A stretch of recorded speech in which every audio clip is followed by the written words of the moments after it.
A very good day, all of the D-Spot fans. Welcome to another episode. You have just tuned in to the one and only and best YouTube show about La Liga and an international take on all of the NBA action. If you're new here, my name is Diego. This is D-Spot. Today, I have a very special program for you guys simply because of the fact que estamos estrenando. We are estrenando. We will... ¿Cómo se dice estrenando? Today is a new exclusive of D-Spot, namely the D-Spot 1-on-1. If you guys remember last week, I mentioned at the end of my show that you, yes, you, all of the D-Spot fans have a chance to participate in this show by only submitting a screenshot or just take a little picture of the screen showing that you have subscribed to my channel. Don't forget to activate the notifications and sending that over to thisisdspot@gmail.com and just dropping a little email with that screenshot or picture stating your name, which topic it is you would like to discuss with me on the show. And this way I would be able to pick one of you every week or every other week, depending on how much time I have or don't have, I should say. And we could commence a little debate on the show and discuss the topic that is closest to your heart at that point. Now, a lot of you guys sent in your screenshots and pictures, and I want to give you a special thank you very much for participating in this little competition, I guess you could call it. I was extremely pleased and very touched by the turnout of all of the emails that I've been receiving, and most of your questions were related naturally to Barça topics, talking about the fichajes, talking about the sales of players, the buying of players. But please remember what I said last week. There will be no movements, zero movements until July, guys. Barça is on standstill until July. I guess we are selling our youth stars. Yes, that is okay. Jordi Mbula, ciao to you, a future star, shipped off to Monaco. I guess in a couple of years' time, we will buy you back for, I don't know, 80, 90, 100 mil? Is that enough? I don't know. However, guys, there was one of you, just one of you, that wanted to talk NBA. And I wanted to jump on this occasion to talk NBA, seeing as D-Spot is also an NBA show. I know I talk a lot about Spanish football, I talk a lot about Barça, but when I get the opportunity, I really want to talk about NBA. And there was really no better time to talk NBA after the Warriors, of course, won the championship. An anticlimax for all of us NBA fans, that has to be said. However, Bobby BN, thank you for asking me about the Warriors, about the topic of super teams, because that is what we're going to discuss on today's show. So right after I'm done with my little monologue, my little intro here, I'm going to slice in my conversation with Bobby BN of last week. I hope you guys will enjoy. It was a great chat. Thank you again, Bobby, for being the lab rat that you were and partaking in the first of hopefully many D-Spot.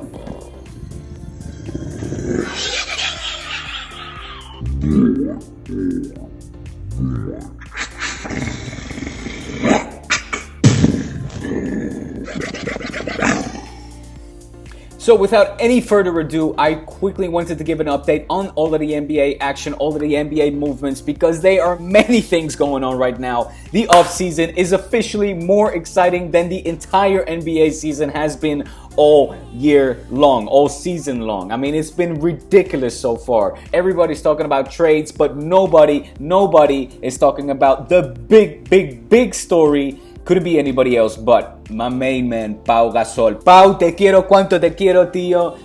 Otra vez, clase, pura clase de Pau Gasol. Because this guy has just kissed goodbye on his $16.5 million option that he was set to gain had he extended his contract. However, he is waiving those $16.5 million and will renegotiate his contract, meaning that the Spurs will have a lot of money to play with to attract the likes of maybe Chris Paul, who knows, maybe LeBron James in 2018, or maybe a Porzingis, who knows.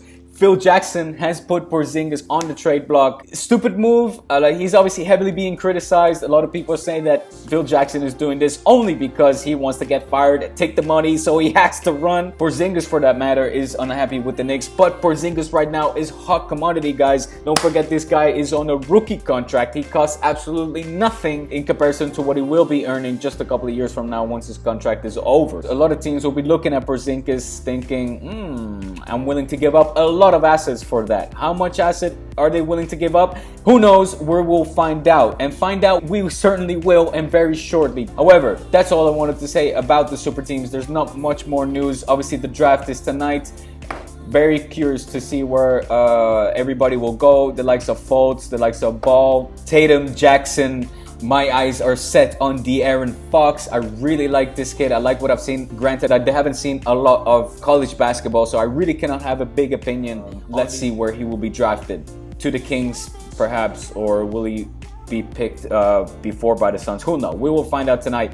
I'm also very curious to see where somebody who I know better, Frank Ntilikina, French player, originally born Belgian. A lot of talk him going 8th to the Knicks. I think that would be a good choice for the Knicks. They need somebody at point there. Obviously, we're looking at Ricky Rubio as well. Heavily linked with Ricky at the moment, although Dallas apparently is also interested in Rubio. So who knows? Frank Ntilikina might drop all the way down to 14th. If that's where Draft Express have them. I think that would be a mistake. I think this kid has got it. Let's see if he goes to the Knicks. Okay, guys, that is it. That's all I wanted to say. I'm now going to slice in the conversation, like I said, that I had last week with Bobby BN about the Warriors being champion, the anticlimax that it was, the disappointing season that it was last year, and the forming of super teams. So without any further ado, guys, enjoy this first episode of D Spot One-on-One. What's going on, guys? Welcome to another D Spot episode. My name is Diego, and I want to give you guys a very warm welcome for the first of the, hopefully very many special D Spot episodes, namely the one where I get to interact with you guys, with the fans of the show, with the followers. And today I am joined by Bobby BN. He's joining in all the way from Australia. Bobby, how you doing today? I'm very good, man. I'm very good. So, I love your show, man. I love your show. I've been following your stuff. So great to be here. That's awesome. That's really nice to hear. So, all right. So, yeah, man. So the Warriors are the 2017 NBA champions. I've got to say, myself, not really surprised. I know that you're a Warriors fan. I read in your email, so you can't really be that surprised neither. Or how do you feel? Are you relieved? Is it? Give me. Well, first of all, I'm not a bandwagon fan. Being a fan of the Warriors since the Latrell Sprewell days. Oh, right. Okay. Because I was going to hold back on that one and not jump into the assumption that you're a bandwagon pig. No. Come across as insulting. So since the Sprewell days, okay. So I watched the Warriors. I watched the Warriors through many painful years, but they were still played entertaining brand of basketball. Always one of the highest scoring teams in the NBA through the Baron Davis years and Stephen Jackson years. Then they kind of improved after Don Nelson left as the coach. Then when Andrew Bogut joined, there were more and more reasons to love the Warriors. And then I think they've just built their franchise really well in the last kind of 5 to 10 years. Yeah. And have gone from some franchise that was, didn't play defense, but played entertaining basketball to a franchise that plays the best defense and the best offense and the most entertaining basketball. Absolutely. And is starting to, obviously is attracting everyone wants to go play there now. Yeah. I mean, that's you bring up a really good point, talking about the building of this squad, because everybody now obviously classifies them as a super team, which in their own right they are. They have phenomenal players. Their starting five is unique in that sense. But of course, this super team did come about by having an initial very stable drafting, building through the draft, having cap space to sign big name free agents when they become available. That's what franchises have to do. That's what they did perfectly. So the reason they were able to become a super team is because they were managed well over a number of years. So you had no problem with them signing Durant. You were very happy. Well, who is going to say no to signing Durant? How could you ever criticize a team for signing Kevin Durant? Look at him. Look at how good he is. So the debate that the move of signing Durant basically took out any sense of competition that was left in the NBA, because it just became so obvious that the Warriors were going to become world champions already before when the signing happened. There were so many pundits, analysts that said, "Well, say goodbye to the NBA because it's going to be the Warriors will be champions in successive years." I mean, you can blame him for going to a team that was already loaded, but you can't blame the Warriors franchise for positioning themselves to be able to sign someone and be an enviable destination for the best players to go to. So it's one thing whether he should have gone or not for his own legacy. Yeah. But you can't fault the franchise because Sure. they did Okay. So everything from a right. franchise perspective, I totally agree. A franchise, their goal is to win championships, win games, and so that I understand. His legacy tarnished for the fact that he made the easy move. I mean, it's not, we talk about champions like when you compare it to Michael Jordan, Kobe Bryant, all these great champions that not only stuck with one franchise but really had to work it out. And here in Spanish we say currando, like you had to tough it out, sweat the shirt. And only then, once you started beating the best, did you deserve the right to win a championship. It seems that Durant, Look, or at I least think that's what people he criticize him for, made the easy move. he gave it a good shot in OKC Yeah. over many years, and then I really don't think that franchise supported him enough. So I think it was right for him to want to leave, and so then he would have had to have gone to a team that was clearly inferior in order to then get the recognition of making them better. I don't know. It's tough. It's tough. But look, I do think that it does have to be treated differently than someone like MJ, who built a franchise that was nothing up to a 6-time world champion on his own back. And now when you look at Golden State, like it's almost unfair how good they are. They've just got weapons, the two best shooters arguably that we've ever seen, plus KD, plus probably one of the league's best, if not the best defensive player, and the best bench. Yeah. I can't remember ever seeing a team that plays basketball this well, that has this many weapons, that is so unguardable. Yeah. And I know there's a lot of talk about what's the greatest team ever, but we have never seen a team that is able to play this much efficient offense from every angle of the court, over and over again over a 3-season period. I mean, a Bulls team, and the '96 Bulls team with the Dennis Rodman, who's must be able to defend pretty much anybody on that Warriors team, in my opinion, at least. He couldn't guard KD. You don't think that the Worm could guard? What about Scottie Pippen? Did you see KD? What about Scottie Pippen? Did you see after the game 5, when KD hugged Tristan Thompson, and he's actually taller than Tristan Thompson? Yeah. Who's like the biggest player on the opposition. So KD is basically a 7-footer. Sure, but playing on the perimeter, dribbling. But he doesn't have. He's unguardable. He's unguardable in today's league because you're not allowed to touch. You're not allowed to hand. Nah, but Dennis Rodman couldn't guard KD on. What about Scottie though? Forget Dennis. Maybe Scottie. Maybe. Scotty's got that height. I don't know his exact height, but I think height-wise, Scottie could definitely match up with him. And Scottie, let's not forget, was a relentless defender. I mean, underrated in that sense. Look, I love the '96 Bulls. I love Chicago Bulls era, but I do think that they wouldn't be able to stop these Warriors. Interesting.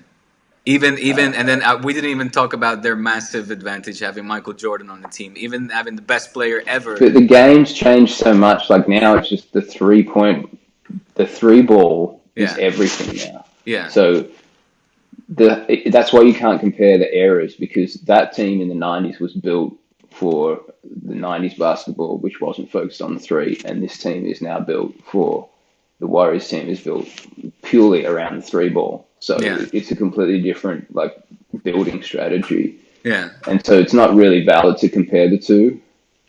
But that's what makes them so unstoppable, is because they can shoot threes from everywhere. So if you leave one guy to help somewhere, there's shooters everywhere, wide open. Yeah, But yeah.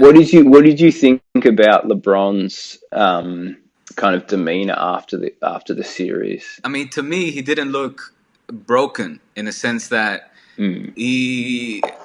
I think he's very well aware of the fact that he's given his all. He averaged a triple double. Let's not forget, he's 32 years old, and he was confronted by a monster that he simply could not beat. In that sense, it was a complete different scenario from last year, where they were 3-1 down, and obviously the fact that Draymond Green got suspended for a game and allowed them to capitalize on that momentum that they had going for them to equalize the series, and then by this miraculous, amazing, unforgettable Game 7, they managed to win the series, and already then pull off the impossible. Let's not forget that hardly anybody gave Cleveland a chance last year because of the thumping that they got the year before. Obviously, that the first time they met in the series, they were without Kyrie and without Kevin Love, but still. Yeah. Last year they made the impossible possible, and this year with the addition of just the second best basketball player in the world, of Kevin Durant to that team, I think even LeBron said, "Guys, there's only so much really I can do." These guys are in their prime; they're in their mid-20s. They're hungry. I've done everything I could, and I think that it was just acceptance on his part. I mean, how do you think that they can reload in any way to beat the Warriors next year? Like, is there anything that they can do? Yeah, so I mean, obviously that's the hot debate right now, right? Is how do we make the NBA interesting again, and how can anybody compete? I think obviously the Paul George move can be very interesting. I don't know about you; you're probably reading up on it too, but I was reading up on the fact that even if Paul George were to come and they're able to lure him away from the Pacers and away from the Lakers, because it almost seems that he has his mindset out to go to the Lakers. Even if they are able to do that, like basically, what is your sales pitch? If you're the Cavs and realistically, you're the only team that is able to compete with the Warriors because you have this guy LeBron James on your team, what is Yeah, your sales and pitch? Kyrie. No, The I sales agree, pitch is but before, the sales pitch is rings now. We can win a ring this year, maybe. So maybe. that's the thing. It's a big maybe because you're still You're in the even. best. You're in the best position to ever win a ring potentially this year. Yeah, Yeah, yeah, exactly, yeah, exactly. Like if the Warriors nucleus stays together for the next 3 years, yeah, then there's no way. It's highly. It's going to be difficult to comprise a team that's better than the Cavs. That's going yeah, to be more competitive with them than the Cavs currently are. yeah, So that would be a pitch to Paul George to say, like, roll the dice and let's try and beat them next year. yeah, yeah. Yeah. I think we can agree, even though despite the fact that you're a Warriors fan, it seems that you obviously come across very very knowledgeable about the game. So I trust that you will agree with me when I say that at the end of the day, this season was rather anticlimactic, and I'm fearful that the next season will be similar. With all the talk of this finals being the best finals ever, the fact that it was the trilogy, etc.